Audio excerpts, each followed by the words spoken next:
بسم اللہ الرحمن الرحیم والصلاة والسلام علی اشرف الانبیاء والمرسلین۔ محترم حاضرین، آج ہم جس موضوع پر بات کرنے جا رہے ہیں اس کا عنوان بہت ہی دلچسپ ہے، فتنہ یاجوج ماجوج اور دور جدید۔ یہ ایک تحقیقی کاوش ہے جس میں بہت ساری کتب اور کچھ جدید تحقیق کا سہارا لیا گیا ہے، اور اس کے ساتھ ساتھ جغرافیہ اور تاریخ سے بھی مدد لی گئی ہے۔ فتنہ یاجوج ماجوج سے کم و بیش ہم سبھی واقف ہیں اور بچپن سے اس کے بارے میں سنتے آ رہے ہیں، اور ایک روایتی تصور بھی ہمارے ہاں مشہور ہے، لیکن آج کی اس پریزنٹیشن میں ہم دیکھیں گے کہ جدید دور کے اعتبار سے اور موجودہ حالات کے تناظر میں یاجوج ماجوج کی کیا تطبیق کی جا سکتی ہے۔ اللہ کے نام لے کر ہم شروع کرتے ہیں۔ بات شروع کرنے سے پہلے بات کا مقصد واضح کرنا بہت زیادہ ضروری ہے، کیونکہ جیسی نیت ہوتی ہے ویسی مراد ملتی ہے۔ اس پریزنٹیشن کا مقصد محض سنسنی پھیلانا یا کوئی شغل کرنا مقصود نہیں، بلکہ ایک شعور میں بیدار کرنا ہے اور اس بات کی فکر کرنا ہے کہ ہم کس طرح اس فتنے سے خود بھی بچ سکتے ہیں اور اپنی آنے والی نسلوں کو بھی بچا سکتے ہیں۔ تحقیق کا ماخذ یا سورس، جیسا کہ میں نے عرض کیا کہ کتب ہیں اور کچھ آن لائن ویڈیوز وغیرہ ہیں۔ سب سے پہلے قصص القرآن ہے، حفظ الرحمان سہاروی کی تالیف شدہ یہ کتاب، جو قرآن کے بہت سارے قصص پر مبنی ہے اور بہت ہی علمی ایک کاوش ہے۔ یہاں سے چیزیں لی گئی ہیں، اور انہوں نے یاجوج ماجوج اور ذوالقرنین علیہ السلام کے حوالے سے جو باتیں نقل کی ہیں وہ زیادہ تر متاثر ہیں مولانا انور شاہ کاشمیری اور مولانا ابوالکلام آزاد کی تحقیق سے۔ اس کے علاوہ فتنہ یاجوج ماجوج قرآن و حدیث کی روشنی میں یہ ایک کتابچہ ہے جو مولانا محمد ظفر اقبال صاحب نے لکھا ہے، اور یہ زیادہ بحث قصص القرآن جو پہلی کتاب نقل کی گئی ہے اسی پر کرتا ہے، اور اس کی مزید ایک اس کے اوپر ایک مقالہ ہے۔ اس کے علاوہ جدید تحقیق کی اگر ہم بات کریں تو عمران نظر حسین صاحب، جو کہ انٹرنیٹ کی دنیا میں اور انٹرنیشنلی ایک بہت بڑا نام ہے آخر الزمان اینڈ آف ٹائمز کے حوالے سے، اور ان کے بیانات اور ان کی ویڈیوز بہت زیادہ مقبول ہیں اور مختلف ملکوں میں ان کے لیکچر ہوتے ہیں۔ خود ویسٹ انڈیز میں یہ صاحب رہائش پذیر ہیں، پاکستانی نژاد ہیں، ان کے بیانات اور ویڈیوز سے بھی چیزوں کو لیا گیا ہے۔ اور اس کے علاوہ اس بندہ عاجز نے کچھ جغرافیہ اور تاریخ کو بھی سامنے رکھتے ہوئے کچھ مزید تحقیق بھی کی ہے جو آپ کے سامنے پیش کرے گا۔ ایک اور بڑی اہم بات جو ملحوظ خاطر رہنی چاہیے وہ یہ کہ فتن کی احادیث میں بہت ساری جو احادیث ملتی ہیں ہمیں دجال کے حوالے سے یا یاجوج ماجوج کے حوالے سے یا اور قیامت کے نزدیک آنے والے فتن کے حوالے سے، ان میں استعارات اور علامات کا بہت زیادہ استعمال ہے، جس میں انگلش میں ہم کہہ سکتے ہیں کہ میٹافوریکلی چیزوں کو ایکسپلین کیا گیا ہے۔ مثال کے طور پر دجال کی سواری کی اگر بات کریں تو اس کے گدھے کا ذکر کیا گیا ہے جس کے کانوں کے درمیان اتنا فاصلہ ہوگا، تو یہ علامتی طور پر ہے سمجھانے کے لیے۔ ظاہری بات ہے اس سے گدھا مراد نہیں ہوگا بلکہ کوئی اور جدید سواری، کوئی جہاز یا کوئی اڑن دستری مراد ہو سکتی ہے۔ تو اس لیے ہم جو اس میں علامات اور استعارات ہیں اس کا بھی جو ہے وہ سامنے رکھتے ہوئے، دھیان رکھتے ہوئے ان کی تطبیق کریں گے موجودہ زمانے کو، کیونکہ ان میں گنجائش موجود ہے کہ موجودہ زمانے کے مطابق اس کی تطبیق یا تعویل کی جا سکے۔ لہٰذا جو بھی تطبیق اور تعویل بیان کی جائے اس کو حتمی اور 100% درست نہ سمجھا جائے، اور آگے اسی طرح کوٹ نہ کر دیا جائے کہ یہ ہم نے بیان میں سنا تھا اور ایسا ہی ہے 100%۔ صرف اللہ سبحانہ و تعالیٰ کی ذات ہے جو اصل حقیقت سے واقف ہے۔ اس لیے ہم جو ہے وہ ہر زمانے کے اندر مختلف لوگ جو ہے وہ اس کی تطبیق کرتے رہے ہیں اور اپنی سمجھ اور اپنے علم کے مطابق چیزیں پیش کرتے رہے ہیں، ہم بھی ایسی ہی ادنا سی کوشش کر رہے ہیں۔ اب اپنا موضوع کا آغاز کرتے ہیں۔ قرآن کریم میں یاجوج ماجوج کا 2 جگہ پر ذکر ہے، ایک سورہ کہف کے اندر اور دوسرا سورہ انبیاء کے اندر۔ ہم کہہ سکتے ہیں کہ سورہ کہف میں یاجوج ماجوج کی تاریخ اور ان کے مستقبل کی بات کی گئی ہے، اور سورہ انبیاء کے اندر ان کے خروج کی ایک نشانی بتلائی گئی ہے۔ ہم ان دونوں آیات کو باری باری دیکھیں گے اور احادیث کو بھی اس کے ساتھ ساتھ سامنے رکھتے چلے جائیں گے۔ سب سے پہلے سورہ کہف کو دیکھتے ہیں۔ سورہ کہف کے سیکنڈ لاسٹ رکوع میں جہاں پر ذکر ملتا ہے کہ وَيَسْأَلُونَكَ عَنْ ذِي الْقَرْنَيْنِ قُلْ سَأَتْلُو عَلَيْكُم مِّنْهُ ذِكْرًا إِلَىٰ آخِرِهِ، جس کا شان نزول یہ ہے کہ مشرکین مکہ بنی اسرائیل کے پاس گئے اور انہوں نے جا کر ان سے کہا کہ ہمیں کچھ ایسے سوالات بتاؤ جو ہم اس شخص سے کریں جو نبی ہونے کا دعویٰ کر رہا ہے، جس کی بنیاد پر ہمیں یہ پتہ چل سکے کہ کیا یہ شخص واقعی اپنے دعوے میں سچا ہے یا کہ نہیں۔ چنانچہ یہود نے ان سے کہا کہ تم ان سے جا کر 3 سوال کرو، اور اگر ان میں سے 2 کے جواب دے دیں اور ایک کے نہ دے سکیں تو یہ واقعی سچے نبی ہیں۔ ان 3 سوالوں میں سے ایک سوال یہ تھا کہ وہ کون شخص تھا، ذوالقرنین کے بارے میں بتاؤ، یا وہ کون شخص تھا جس نے مشرق اور مغرب کے سفر کیے۔ تو اس لیے پوچھا جا رہا ہے، کہا جا رہا ہے اس آیت کے اندر کہ یہ آپ سے سوال کہ یہ لوگ تم سے ذوالقرنین کے بارے میں پوچھتے ہیں، کہہ دو کہ میں ان کا کچھ حال تمہیں پڑھ کر سناتا ہوں۔ واقعہ یہ ہے کہ ہم نے ان کو زمین میں اقتدار بخشا تھا اور انہیں ہر کام کے وسائل عطا کیے تھے، جس کے نتیجے میں وہ ایک راستے کے پیچھے چل پڑے۔ تو یہاں سے پتہ چلتا ہے کہ یہ اللہ سبحانہ و تعالیٰ کے کوئی بندے تھے جن کو اللہ تعالیٰ نے زمین میں اقتدار بخشا تھا اور انہیں بہت سارے وسائل بھی عطا کیے تھے، ایک بڑی سلطنت کا مالک بھی بنایا تھا، جس کے نتیجے میں وہ ایک راستے پر چل پڑے۔ یہاں پر 3 راستوں پر چلنے کا ذکر ہے۔ سب سے پہلا ذکر جو ہے وہ سورج کے ڈوبنے کی جگہ ہے، یعنی مغرب کی طرف ایک سفر ہے۔ جب وہ وہاں پہنچے تو انہوں نے دیکھا کہ سورج ایک دلدل جیسے سیاہ چشمے میں ڈوب رہا ہے، گویا کہ یہ غروب آفتاب کا وقت تھا جب وہ وہاں پہنچے، اور گویا غالباً یہ جنگی سفر تھے، اور وہاں انہیں قوم ملی جو ظالم قوم تھی، یعنی کہ مشرک قوم تھی، جس کے بارے میں اللہ سبحانہ و تعالیٰ نے ان سے کہا۔ اب یہ کس طرح سے کہا، وحی کی یا الہام کیا، یہ اللہ ہی بہتر جانتے ہیں، کیونکہ ذوالقرنین کون تھے، نبی تھے یا کہ نہیں تھے، اس بارے میں اختلاف ہے۔ بہرحال اللہ کے ایک نیک بندے تھے، اور اللہ سبحانہ و تعالیٰ نے ان کو یہ کہا کہ آپ ان کو چاہے سزا دیں یا اچھا معاملہ اختیار کریں، اور انہوں نے کہا کہ جو کوئی ظلم کا راستہ اختیار کرے گا تو ہم اسے سزا دیں گے، اور جو ایمان لائے گا اور نیک عمل کرے گا تو اچھے انجام کا مستحق ہوگا۔ گویا کہ یہ ایک عادل بادشاہ بھی تھے اور انصاف پسند بادشاہ بھی تھے، اس سے یہ بات بھی پتہ چلتی ہے۔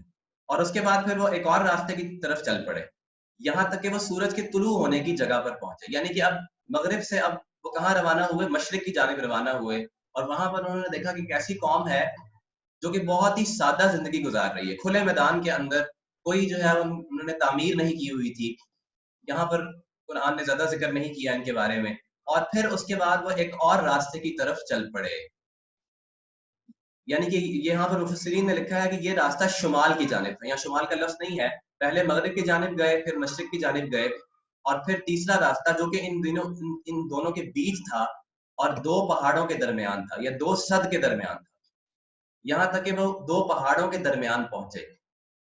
تو انہیں ان پہاڑوں سے پہلے کچھ لوگ ملے جن کے بارے میں ایسا لگتا تھا کہ وہ کوئی بات نہیں سمجھتے، یعنی کہ وہ جو لوگ تھے ان کی بولی بہت عجیب سی تھی، یا کوئی خاص ان کی لینگویج نہیں تھی، کوئی زبان نہیں تھی۔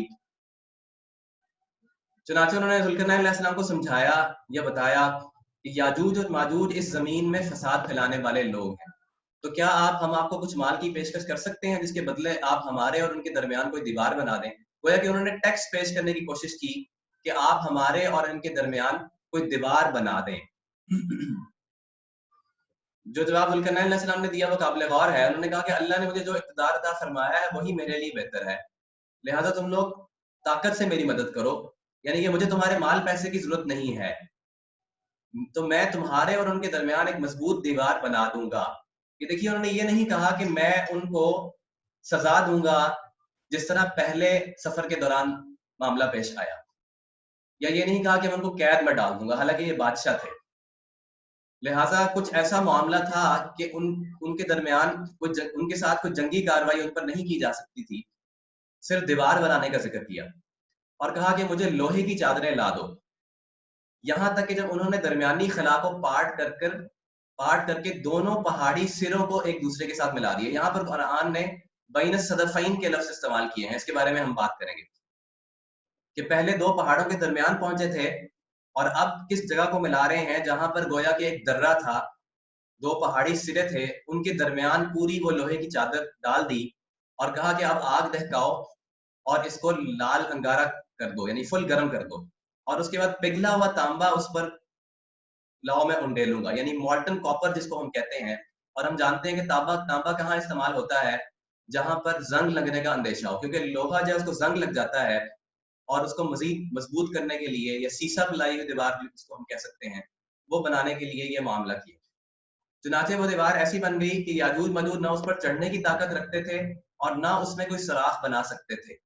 ذوالقرنین نے کہا یہ میرے رب کی رحمت ہے, یہ ایک عاجزانہ جملہ ہے جو انہوں نے ادا کیا, کہ پھر میرے رب نے جس وقت کا وعدہ کیا ہے جب وہ وقت آئے گا تو اس دیوار کو ڈھا کر زمین کے برابر کر دے گا, اور میرے رب کا وعدہ بالکل سچا ہے. یعنی یہ نہیں کہا کہ اب بس قیامت تک یہ دیوار ایسے ہی قائم رہے گی اور یاجوج ماجوج کبھی اس کو نہ چڑھ سکیں گے, نہ کراس کر سکیں گے, نہ اس میں سوراخ بنا سکیں گے, بلکہ یہ کہا کہ بس جب تک میرے رب کا وعدہ ہے تب تک یہ دیوار قائم رہے گی. اس آیت کی بنیاد پر ہم دیکھتے ہیں کہ ہمارے پاس 4 اہم سوال ہمارے سامنے آتے ہیں. سب سے پہلا سوال, ذوالقرنین علیہ السلام کون تھے؟ دوسرا سوال, وہ دیوار کس جگہ بنائی گئی, دنیا میں وہ کون سی جگہ تھی جغرافی کے اعتبار سے جہاں وہ دیوار تعمیر کی گئی تھی. نمبر 3, یاجوج ماجوج کون لوگ تھے, اور نمبر 4, کیا وہ دیوار ٹوٹ چکی ہے اور یاجوج ماجوج وہیں موجود ہیں یا کہ نہیں. یہ وہ 4 اہم اور دلچسپ سوال ہیں جن کا جواب ہم دینے کی کوشش کریں گے, اور ہر سوال کا جواب اگلے سوال کے جواب میں ہیلپ فل یا مددگار ثابت ہوگا. ہم یہ دیکھتے ہیں. تو سب سے پہلے سوال کی جانب بڑھتے ہیں کہ ذوالقرنین علیہ السلام کون تھے. اس کے بارے میں مختلف آراء ہیں, سلف کی بھی مختلف آراء ہیں اور محدثین کی, مفسرین کی مختلف آراء ہیں. ایک مشہور رائے یہ ہے, 3 مختلف آراء اس میں زیادہ مشہور ہیں. ایک مشہور رائے یہ ہے کہ یہ شخص سکندر مقدونی, جس کو ہم سکندر اعظم یا الیگزینڈر دی گریٹ کے نام سے بھی جانتے ہیں, یہ وہ شخص تھا. اور اس کی ایک وجہ یہ ہے کہ چونکہ سکندر اعظم نے بھی بہت ساری فتوحات کی مشرق اور مغرب میں, مشرق میں وہ کافرستان پاکستان تک آیا, تو اس کی بنیاد پر بہت سارے لوگوں نے یہ کہنا شروع کر دیا, یہ سمجھنا شروع کر دیا کہ سکندر اعظم ہی وہ شخص تھا جس کو قرآن نے ذوالقرنین کہا ہے.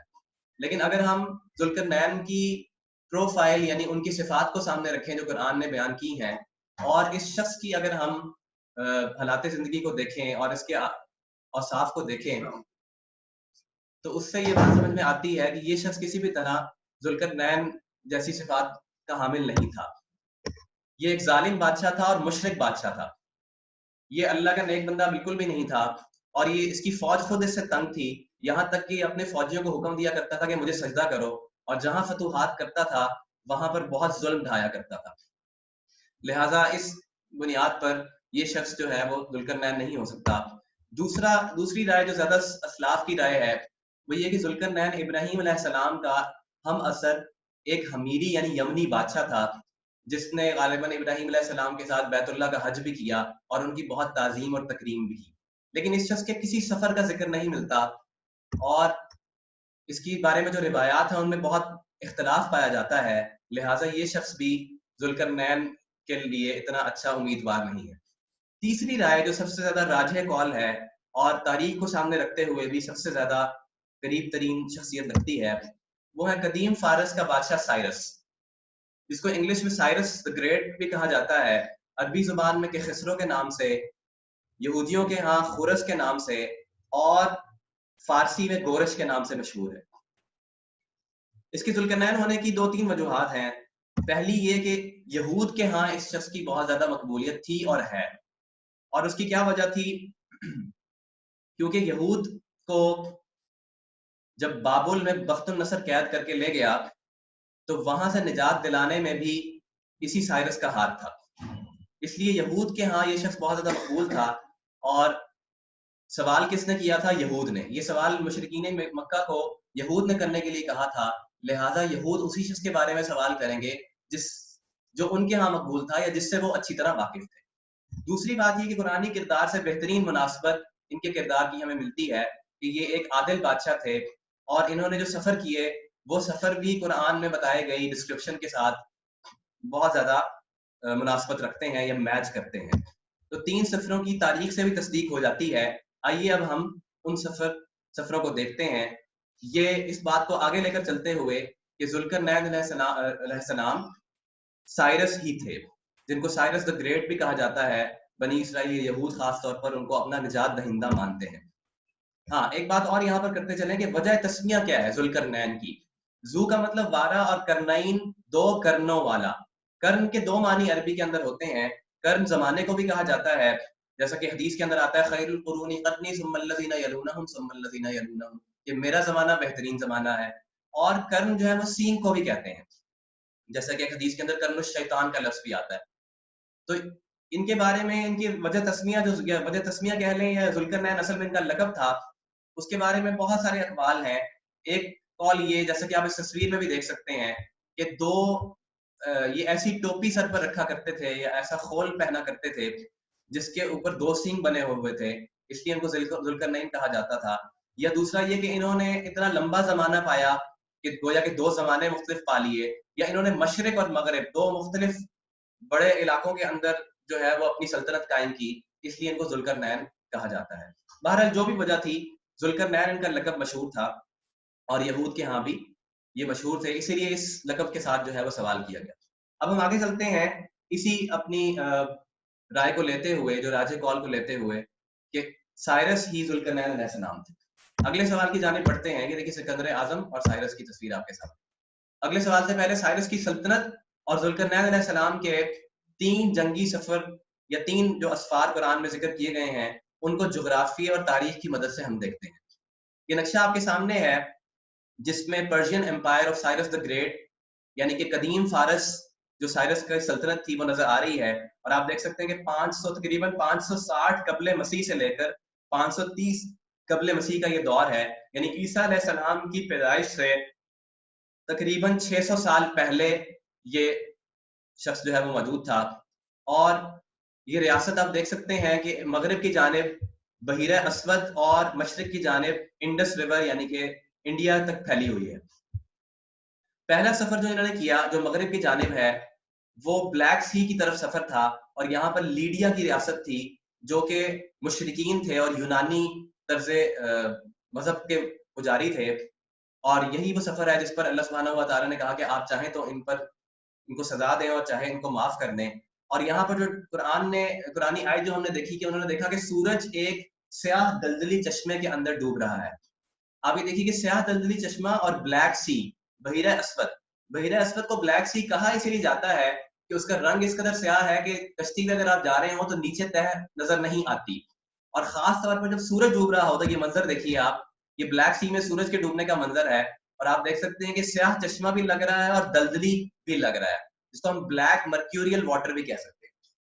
تو یہ بالکل قرآن کی اس بتائے ہوئے نقشے سے مناسبت رکھتا ہے کہ مغرب کا سفر جب انہوں نے کیا اور سورج غروب ہونے کے وقت پہنچے، اس کے بعد یہاں سے یہ مشرق کی طرف چلے، جو کہ غالباً کیسپین سی کی طرف سفر بنتا ہے، بحیرہ خزر کی طرف، اور یہاں پر ایسے لوگ تھے جو کھلے میدانوں کے اندر رہ رہے تھے، اور آج بھی آذربائیجان کے علاقے میں یہاں پر ایسے میدان پائے جاتے ہیں جو بالکل چٹیل ہیں، اور وہاں پر جو ہے وہ کوئی تعمیر ہمیں نہیں ملتی۔ اس کے بعد ان کا تیسرا سفر جو تھا وہ شمال کی جانب تھا، اور وہاں پر بلکہ اس سے پہلے آپ یہ دیکھیے کہ یہاں پر آپ کو جیروسلم لکھا نظر آ رہا ہے۔ یروشلم یہ وہ فلسطین کا علاقہ ہے جہاں پر بنی اسرائیل آباد تھے، اور یہ بیبیلون امپائر آپ دیکھ سکتے ہیں، یہ وہ سلطنت ہے جہاں سے بخت النصر آیا تھا۔ یہ آشوری لوگ تھے، اور انہوں نے بابل سے حملہ آور ہوئے تھے، نینوا اور بابل سے حملہ آور ہوئے تھے، اور بنی اسرائیل کو قید کر کے غلامی میں لے گئے تھے، اور انہوں نے ہیکل سلیمانی کو مکمل طور پر تباہ کر دیا۔ تو ان کو نجات دلانے میں بھی سائرس کا ہاتھ تھا، اور واپس ان کا ہیکل سلیمانی دوبارہ تعمیر کرانے میں بھی سائرس کا ہاتھ تھا، جس کی وجہ یہ کہ آج تک یہ سائرس دی گریٹ کو یاد رکھتے ہیں۔ جی، تیسرا سفر جو ہمارا آج کے موضوع سے متعلق ہے وہ شمال کی جانب تھا، اور